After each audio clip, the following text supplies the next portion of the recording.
अस्सलामुअलैकुम my dear friends, most welcome and candle of knowledge.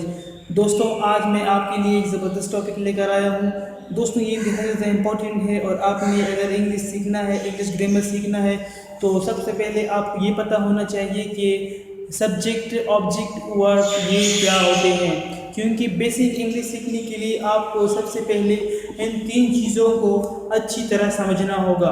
तो उसके लिए दोस्तों मैं आज आपके लिए ये वीडियोस लेकर आया हूँ, जिसको देखने के बाद आपको इंग्लिश में सब्जेक्ट, वर्ब, ऑब्जेक्ट पहचान पाएंगे कि ये सब्जेक्ट है, ये ऑब्जेक्ट है और ये वर्ब है। दोस्तों, मैं बहुत सिंपल तरीके से मैं आपको आज समझाऊंगा और उम्मीद करता हूँ कि आपको समझ में आएगा। और अगर कोई मसला हो, कोई टेंशन हो, कोई सवाल हो, आप मुझसे कमेंट बॉक्स में पूछ सकते हैं। तो दोस्तों, सबसे पहले हम बात करते हैं सब्जेक्ट के हवाले से। दोस्तों, सब्जेक्ट क्या होता है? वो जो काम करता है किसी सेंटेंस में, उसको हम सब्जेक्ट कहते हैं। यहाँ पर मैंने आपके लिए लिखा है काम करने वाला। सब्जेक्ट उसे कहते हैं जो काम करता है, जिस पर कोई काम, जो काम करता है किसी चीज़ पर, किसी ऑब्जेक्ट पर जो काम करता है, तो उसको सब्जेक्ट कहते हैं। इंग्लिश में मैंने आपको लिखा है, डिफिनीशन लिखा है इसके लिए, a doer of an action. Doer का मतलब होता है करने वाला। A doer of an action, एक काम करने वाला। एक्शन के मीनिंग्स होते हैं काम। तो एक्शन की मीनिंग्स है काम। तो एक काम करने वाले को क्या कहते हैं? सब्जेक्ट। सब्जेक्ट को उर्दू में एक प्रॉपर वर्ड दिया गया है, जिसको कहते हैं फाइल। फाइल उसको कहते हैं जो काम करता है।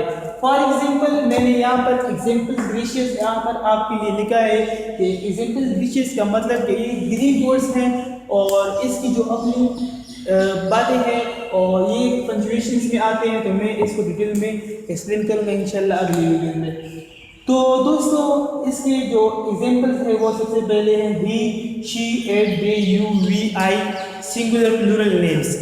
तो दोस्तों, ये इंतहाई ज़्यादा आसान है। तो आपने बस सिर्फ ये सोचना है कि सब्जेक्ट में कितनी क्या क्या चीज़ें आती हैं। He, she, it, they, you, we, I, और जितने भी मैंने यहाँ पर आपको बताया, ये एक प्रोनाउंस है जो नाम की जगह इस्तेमाल किया जाता है, जो नेम्स के बजाय इस्तेमाल किए जाते हैं।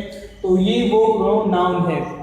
तो यहाँ पर नेम सिंगुलर कहते हैं वाहिद को, और प्लूरल कहते हैं जमा को। प्लूरल कहते हैं जमा, जो एक दो से ज़्यादा हो या दो से ज़्यादा हो, तो ऐसे को हम प्लूरल्स कहते हैं। तो सिंगुलर प्लूरल्स नेम, तो ऐसे नेम जो सिंगुलर प्लूरल्स होते हैं, तो वो भी हमारे पास सब्जेक्ट्स कहलाते हैं। और यहाँ पर अब बात करने वाले हैं हम ऑब्जेक्ट के बारे में। दोस्तों, ऑब्जेक्ट क्या होता है? ऑब्जेक्ट होता है जिस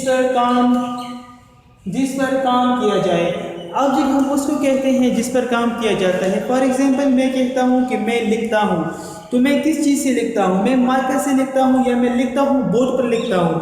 तो मैं बोर्ड पर लिखता हूँ, तो ये जो बोर्ड है ये मेरा ऑब्जेक्ट है, और मैं जिस पर लिखता हूँ ये मेरा ऑब्जेक्ट है। बोर्ड यहाँ पर है, तो मैं इस पर लिखता हूँ, तो ये मेरा ऑब्जेक्ट है। और मैं जिस चीज़ के ज़रिए लिखता हूँ ये मेरा मार्कर है, ये भी ऑब्जेक्ट है। और मैं जो लिखता हूँ, मैं जो लिखने वाला हूँ, मैं एक सब्जेक्ट हूँ। तो ऑब्जेक्ट का डिफिनीशन इंग्लिश में मैं छोटा सा मुख्तसर से लिखा है आपके लिए। और रिसीवर ऑफ एन एक्शन, जिस पर काम किया जाए। रिसीवर का मतलब होता है काम को लेने वाला, काम को रिसीव करने वाला, काम को कबूल करने वाला, एक अमल को अपने ऊपर ले लेना। तो इसको हम कहते हैं ऑब्जेक्ट। एक काम को, एक एक्शन को रिसीव करना, तो इसको हम कहते हैं ऑब्जेक्ट। तो इसके लिए उर्दू में हम एक प्रॉपर वर्ड इस्तेमाल करते हैं, वो है मफ़ऊल। तो उर्दू ग्रामर में ऑब्जेक्ट को मफ़ऊल कहते हैं। और इसके एग्जांपल्स क्या है? हिम निकला है ही से। हिम जो है ये ही का पोजेसिव फॉर्म है, और हर जो है ये है शी का पोजेसिव फॉर्म। हर यहाँ पर आई आर मैंने लिखा है, लेकिन ये गलत है क्योंकि यहाँ पर ई आर है। हर एक प्रोनाउन है, पोजेसिव प्रोनाउन है, जो हर के लिए इस्तेमाल किया गया है। और देन क्या है? देन निकला है दे से। दे हम कहते हैं एक से ज़्यादा, यानी कि 2 3 4 बंदे हो तो हम कहते हैं कि वो लोग।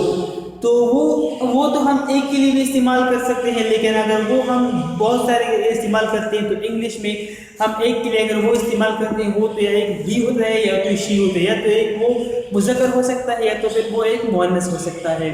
तो उसके लिए हम वो इस्तेमाल कर सकते हैं। इसके अलावा अगर बहुत ज़्यादा हो, तकरीबन 4-5 बंदे बैठे हो, 2-3 बैठे हो, तो उसके लिए भी हम वो इस्तेमाल कर सकते हैं। लेकिन इंग्लिश में उसके लिए एक अलग सा वर्ड्स है जिसको कहते हैं दे। यहाँ पर आप देख सकते हैं कि जो देन है ये दे से निकला है, इसका पोजेसिव फॉर्म है। तो इसके बाद है नेम। नेम जो है ये आप लोग यहाँ पर देख सकते हैं कि नेम, मैंने यहाँ पर सिंगल और प्लूरल नेम दोनों लिखे, लेकिन यहाँ पर मैंने सिंपल सिर्फ एक नेम लगा, क्योंकि आपको समझ में आ रहा होगा कि नेम जो हमारे पास ऑब्जेक्ट में आते हैं तो वो भी हमारे ऑब्जेक्ट्स हो सकते हैं। फॉर एग्जाम्पल मैं कहूँ कि मैं बाज़ार जा रहा हूँ, तो यहाँ पर बाज़ार जो है ये मेरे पास एक ऑब्जेक्ट है। और मैं कहता हूँ कि मैं with the help of car बाज़ार जा रहा हूँ, मैं with the help of market बाज़ार जा रहा हूँ। तो उसके लिए जो कार है तो ये हमारे पास जो है ये एक ऑब्जेक्ट है। तो दोस्तों यहाँ पर मैंने आपको बताया कि ऑब्जेक्ट क्या होता है, जिस पर काम किया जाता है तो उसको हम ऑब्जेक्ट कहते हैं। एग्जाम्पल्स आपके सामने हैं। इसके अलावा जो थर्ड नंबर है वो है वर्ब। दोस्तों वर्ब मीन एक्शन।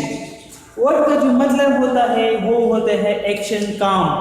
तो काम हम जितने भी हमारे पास काम जाते हैं वो उसको हम कहते हैं एक्शन, यानी कि वर्ड। तो इंग्लिश ग्रामर में इसको कहते हैं वर्ड, और वर्ड को उर्दू में हम कहते हैं काम। और इसके लिए जो उर्दू ग्रामर में खास प्रॉपर वर्ड जो इस्तेमाल किया जाता है वर्ड के लिए वो कहलाता है फेल। तो दोस्तों अब बात आती है कि हम किसी सेंटेंस में वर्ड को पहचानेंगे कैसे। दोस्तों एक वर्ड्स है वर्ड जो आप लोगों ने बहुत पहले देखा भी होगा, अक्सर सेंटेंस में इस्तेमाल भी किया जाता है। मैं कहता हूँ राइट। तो जो राइट्स है ये मेरे पास एक वर्ड्स है। इसका राइट कौन सा वाला राइट? लिखने वाला राइट, WRITE। ये जो राइट वर्ड्स है ये हमारे पास एक वर्ब है। इसके अलावा ड्रिंक भी है, ईट भी है, स्लीप भी है, बात भी है, गो भी है। जितने भी हमारे पास काम करने के लिए जितने भी हमारे पास काम होते हैं ये सारे के सारे हमारे पास वर्ब कहलाते हैं। तो यहाँ पर मैंने आपके एग्जाम्पल के 2-3 लिखे हैं। ड्रिंक, ईट, वॉश। ड्रिंक कहते हैं पीने को, ड्रिंक का सेकेंड फॉर्म होता है ड्रैंक और थर्ड होता है ड्रंक। तो इसके फर्स्ट और सेकेंड थर्ड फॉर्म ये आप लोगों को इंशाल्लाह मैं एक दिन बताऊंगा। ईट का एक फॉर्म है, पहला ईट, और दूसरा है एट, दूसरा है ईटन। और वॉश इसकी जो फॉर्म्स होते हैं वो रेगुलर फॉर्म होते हैं वॉश की, बाकी इन दोनों की इरेगुलर फॉर्म होते हैं। ये रेगुलर फॉर्म क्या होते हैं, इरेगुलर क्या होते हैं, ये भी मैं आपको इंशाल्लाह अगली वीडियो में बताऊंगा इंशाल्लाह। तो अब बात आती है दोस्तों कि हम इसको सेंटेंस से पहचानेंगे कैसे। एक वर्ड है ड्रिंक। ड्रिंक का मतलब होता है पीना। तो पीना अगर हम उर्दू में लिखते हैं पीना, तो पीना में नून अलिफ ना उर्दू में हमारे पास आता है। तो नून अलिफ ना जिसमें आज आता है, जो भी आपको एक उर्दू में एक वर्ड आपको नज़र आए जिसमें नून अलिफ ना आता हो, इसकी मीनिंग नून अलिफ ना आते हो आखिर में, तो वो यहाँ पर मैंने देखा भी है कि उर्दू में जिस लफ्ज़ के आखिर में नून अलिफ ना और पश्तो में जिस लफ्ज़ के आखिर में लाम आ जाए वो वर्ड यानी काम कहलाता है। दोस्तों इस सेंटेंस से जो उर्दू में मैंने लिखे हैं इसका मतलब क्या है। उर्दू में जिस लफ्ज़ के आखिर में नून अलिफ ना आता हो, उर्दू में इसका आपको बताया कि ड्रिंक पीना, पीना नून अलिफ ना, पीना। तो पीना में नून अलिफ ना आता है तो इसका मतलब यही है कि ये एक वर्ब है। इसके अलावा ईट खाना, खाना में नून अलिफ ना आता है। वॉश धोना, जितनी भी धोना, पीना, गाना, नाचना, सोना, बैठना, जागना, तमाम के तमाम ये हमारे पास वर्ब कहलाते हैं। उर्दू में हम इसको पहचान कैसे करेंगे कि जिसमें नून अलिफ ना आता हो वो हमारे पास वर्ब कहलाता है। तो इसके अलावा जो हमारे पास जो दूसरा है और पश्तो में हम इसको कैसे पहचानेंगे, उसके लिए आसान बात है कि हम पश्तो में इसकी पहचान कैसे करेंगे।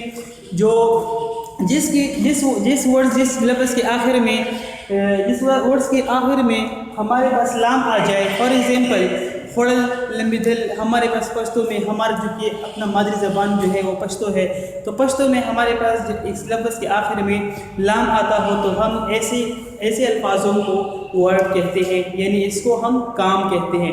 उर्दू में प्रॉपर वर्ड अगर हम इस्तेमाल करते हैं तो इसको हम फ़ेल कह सकते हैं। तो दोस्तों पश्तो में मैं आपको बताता हूँ कि एग्जांपल के तौर पर अगर हम कहते हैं कि लंबी दिल, फ़ौरल, अगुस्तल, कपड़े अगुस्तल, गडीदल और लंबी दिल, ये सारे जितने भी लाम आखिर में लाम आता है, मुझे उम्मीद है कि आप लोगों को ये समझ में आ रहा होगा कि जिस पश्तो लैंग्वेज में अगर हम इस्तेमाल करते हैं तो जिस वर्ड्स के आखिर में लाम आता हो तो ये हमारे पास क्या कहलाता है, वर्ड। तो दोस्तों आज के लिए आपके पास मैंने आपको एक ज़बरदस्त टॉपिक दिया जो आप इसको इंशाल्लाह समझेंगे और इसको याद करेंगे। इंतहाई ज़्यादा आसान है, आप इसको सीख सकते हैं, कोई मुश्किल नहीं है, इंतहाई ज़्यादा सिंपल है। मैंने सिंपल वर्ड्स में आपको समझाने की कोशिश की। अगर कोई मसला हो, कोई टेंशन हो तो आप मुझसे इसके बारे में कमेंट में पूछ सकते हैं। तो मिलते हैं इंशाल्लाह अगले वीडियो में, तब तक के लिए खुदा हाफिज़।